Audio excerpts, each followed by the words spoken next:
ਉਹ ਅੱਲਾ ਦੀ ਕਸਮ ਸਰ ਉਹ 3 ਵਜੇ ਉੱਠ ਕੇ ਉਹ ਸਪੀਕਰ ਫੜ ਲੈਂਦਾ ਸੀ। ਉਹ ਵਿਚਾਰੇ ਨੂੰ ਕੋਈ ਲਫ਼ਜ਼ ਵੀ ठीक से अदा करने आंदे। लोगों ने 9 मई का सानहा बर्पा किया, उनसे वसूलियां की जाएंगी। यहाँ से झंडे निकलेंगे और जाके हज़रत इमाम मेहदी साहब के साथ मिल जाएंगे। मस्जिद के नाम का अकाउंट था, बंद हो गया। ये गज़वातुल हिंद से मुराद क्या है, ये क्या होगा? खान साहब ने एक एक्ट ये निकाला कि जुम्मे के अलावा कोई भी जो स्पीकर के ऊपर है कोई भी अल्फाज अदा नहीं हो सकते, क्योंकि शौकत खानम को खाल जानी थी। लाहौर पूरे में कोई भी मजहबी जमात खाल नहीं थी इकट्ठा कर सकती, ना किसी को एनओसी जारी होते थे। ये मसाइल थे मजहबी जमातों को। फिर जो स्पीकर के ऊपर अदान थी, एम्पलीफायर एक्ट का जो सारे का सारा इतलाक था खान साहब के ऊपर दौर में जितने मौलवी क्या था ये बताएं, एम्पलीफायर एक्ट क्या था? खान साहब ने एक एक्ट ये निकाला कि जुम्मे के अलावा कोई भी जो स्पीकर के ऊपर है कोई भी अल्फाज अदा नहीं हो सकते। अजान भी नहीं हो सकती? अजान भी नहीं हो सकती तब। अब तो दोबारा शुरू। अजान तो कोई रोक ही नहीं सकता सर। नहीं, एम्पलीफायर एक्ट के तहत खुद जुम्मे वाले दिन 2 अजानों के बाद एक छोटा सा अहले हदीस तो नहीं पढ़ते, लेकिन देवबंदी एक अरबी खुतबा पढ़ते हैं। दूसरी अजान के बाद 2 खुतबे, वो स्पीकरों पे चलता था, उसके ऊपर पाबंदी नहीं। मेरे हाथ तो जुड़े ने। मैं ना सर हरबंसपुरा ਦੇ ਵਿੱਚ रहना सर। मेरे को खुल गए होंगे। मैं हाथ जोड़ के सर, वो एक बाबा रात की खुदा की कसम हसाम भाई, नहीं ये तो तकलीफ देना है। हम कब इसके कायल? वो उठ जाता था, पता नहीं बेचारा नींद से हम इसके कायल कब हैं? ਉਹ ਅੱਲਾ ਦੀ ਕਸਮ ਸਰ ਉਹ 3 ਵਜੇ ਉੱਠ ਕੇ ਉਹ ਸਪੀਕਰ ਫੜ ਲੈਂਦਾ ਸੀ। ਉਹ ਵਿਚਾਰੇ ਨੂੰ ਕੋਈ ਲਫ਼ਜ਼ ਵੀ ठीक से अदा करने आंदे, पर सर कसम खुदा दी वो आधा घंटा पौना घंटा वो स्पीकर नहीं छड़ता, कल्ले ही लग जाता। तारिक भाई आपके क्या ये मस्जिदों में आपने वैसे पूछा कि खान साहब से इख्तिलाफात क्या थे मजहबी जमातों को? ये तो मजहबी जमातों को ये इख्तिलाफात थे। फिर सबसे बड़ा जो इख्तिलाफ, जो टर्निंग पॉइंट आप कहेंगे ना, सबसे बड़ा जिससे पूरे पाकिस्तान की मजहबी जमातें खान के खिलाफ होगी, वो आसिया मलूना की रिहाई थी, जिसका क्रेडिट खान साहब ने अज़हुद अपने आप को दिया। और आसिया का जो केस है ना, वो अब लोग भूल चुके हैं। उसके अंदर एसपी साहब, जज साहब, हाई कोर्ट, हर एक ने उसको गिल्टी करार दिया। और खान साहब ने उसको जब रिहा करवाया तो बहरहाल ये मजहबी जमातों के लिए क्यों? क्योंकि आसिया का केस एक टेस्ट केस था कि आज तक किसी मौलवी ने उसको एक थप्पड़ भी नहीं था मारा हुआ, और मौलवी ये चाहते थे कि इसको अदालतों के जरिए प्रोब किया जाए। आपको पता शिद्दत पसंदी का मैं भी खिलाफ हूँ।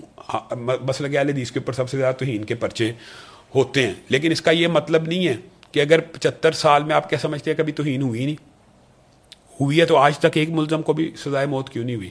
तो ये आसिया का केस तो सारी मजहबी जमातों ने एक बड़े अहसन तरीके से लड़ा, उसको मुल्ज़म करार दिया गया, उसको सजा होगी।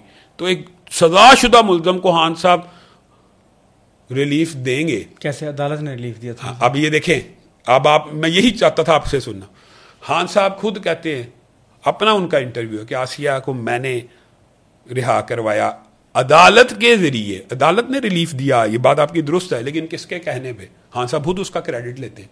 बाहर जाके उन्होंने ये क्रेडिट लिया, इंटरव्यू दिया है कि आसिया को छोड़ने में मेरा किरदार है और मैंने उस औरत को पाकिस्तान से छुड़वाया। ये बहुत बड़ा टर्निंग पॉइंट था। उस वक्त ये तहरीक चल रही थी, और तब मजहबी जमातों ने, आपको पता, उसके बाद फिर मौलाना जो इमरान खान की जमात के साथ हो रहा है, आप उसकी मजम्मत करते हैं? शदीद किस्म की मजम्मत करते हैं। किसी के ऊपर जुल्म नहीं होना चाहिए, लेकिन उसी तरह 9 मई के वाकयात की भी मजम्मत करते हैं। मैं भी करता हूं। तो फिर दोनों बात करनी चाहिए।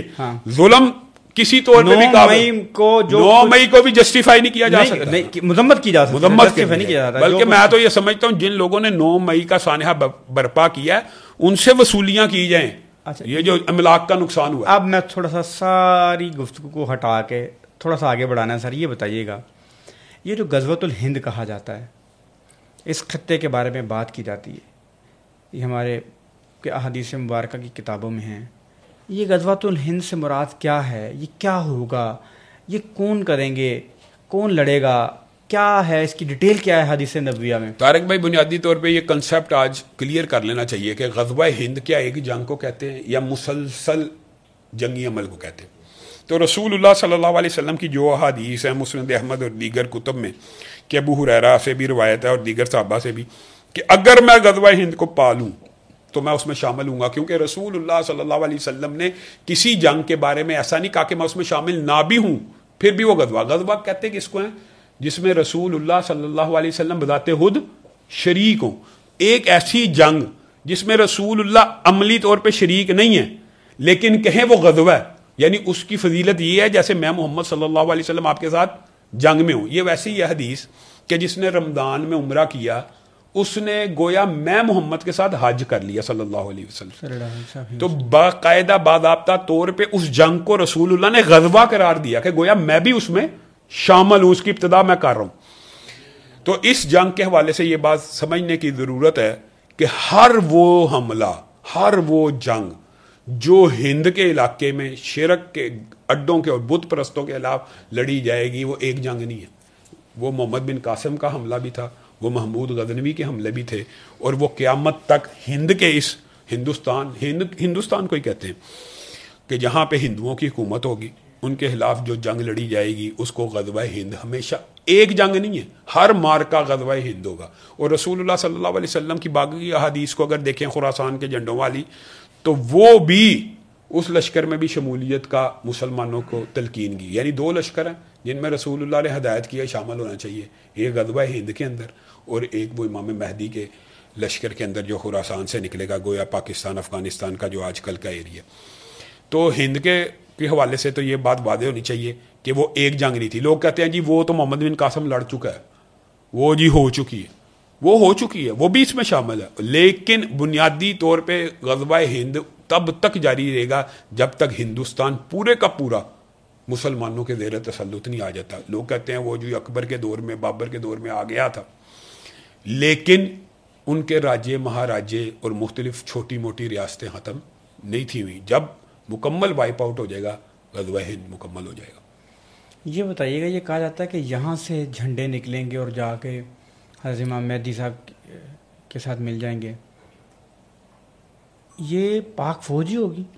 طارق بھائی بنیادی طور پہ اگر ہم یہ کہیں صرف پاک فوج ہوگی تو اس سے پہلے کے کچھ حالات بھی ہیں کہ عیسائی آپ سے غداری کریں گے اور عیسائیوں کی 9 لاکھ سے زیادہ فوج آپ کے اوپر حملہ آور ہوگی. یعنی آپ کو پتہ وہ ساری احادیث، ہر 80 جھنڈے ہوں گے اور ہر جھنڈے کے 12,000 جو عیسائی ہوں گے وہ مسلمانوں کے اوپر ٹوٹ پڑیں گے. پہلے اس کے کہاں ٹوٹ پڑیں گے؟ مسلمانوں کے اوپر. کس جگہ ہوگا یہ؟ یہی ایریا خراسان کا. اچھا، یعنی پاکستان، افغانستان، ایران، عراق، سعودیہ کے حصے. بنیادی طور پہ اس سے پہلے بھی کی بھی حدیث ہے، اگر یہ تو اب تفصیلی الگ بالکل آپ نے موضوع چھیڑا. بنیادی طور پہ حدیث کے الفاظ یہ ہیں کہ عیسائی اور مسلمان مل کے ایک قوت سے جنگ لڑیں گے. جب اس قوت کو شکست ہو جائے گی تو عیسائی کہیں گے یہ ہم نے شکست دی ہے، اور مسلمان کہیں گے یہ ہم نے شکست دی ہے. اس بنیاد کے اوپر مسلمانوں اور عیسائیوں میں اختلاف ہو جائے گا. جب یہ اختلاف بڑھتا چلا جائے گا، عیسائی کہیں گے اب مسلمانوں کو بھی نیست و نبود کر دو، اس دشمن کو تو مشترکہ کو کر دیا تھا. تو وہ مسلمانوں کے اوپر ٹوٹ پڑیں گے 80 جھنڈے لے کے، یعنی 80 لشکر ہوں گے 12,000 کا. 9 لاکھ سے اوپر یہ تعداد بنتی ہے. اب اس لشکر کی مخالفت کرنے کے لیے یہاں سے فوجیں جائیں گی. اگر آپ کے وہ صرف پاکستانی فوج ہوگی تو اس کے اندر پاکستانی فوج بھی ہو سکتی ہے، افغانستان کے فوج بھی ہو سکتی ہے، شام کی فوج بھی ہو سکتی ہے. اسی خطے کو کہا گیا پاکستان، افغانستان، اسی کو خراسان کہتے تھے. ایران کا ہی کچھ حصہ، شام کا ایک حصہ، یہ ساری کی ساری پٹی مل کے عیسائیوں کے خلاف جنگ لڑے گی. تو مسلمان اور عیسائیوں کا ایک تصادم ہونے والا، جس کو وہ ہر مجدون بھی کہتے ہیں. تو اس کے اندر یہودی بھی ظاہر ارمگڈون کہتے ہیں انگلش میں اس کو، ارمگیڈن شاید یہ کہتے ہیں، ارمجدون کی ظاہر انگلش یہی ہوگی.